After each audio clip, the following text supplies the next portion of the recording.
శివం అంటే మంగళం, శోభనం, శ్రేయస్సు, కళ్యాణం.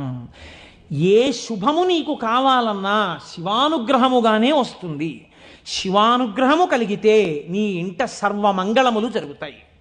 అందుకే శంకర భగవత్పాదాచార్య స్వామి శివానంద లహరిలో ఒక మాట అంటారు, అసలు శివ నిన్ను చూసి ఏదేదో అనుకుంటుంటారు, అసలు నీ స్వరూపం ఒక్కసారి ఆలోచించు.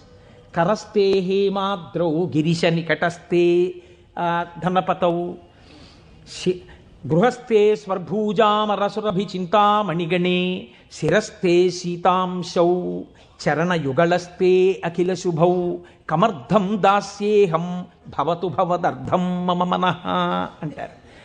శంకర, నాకు శుభం ఇయ్యని అడగడానికి నీకు నేనేమి ఇచ్చివను? కరస్తే హేమాద్రౌ, ఒక చేతిలో నువ్వు మేరు పర్వతం బంగారు కొండ పట్టుకున్నావు, బంగారు కొండే నీకుంది, ఇంకేమివ్వను? గిరిశ నికట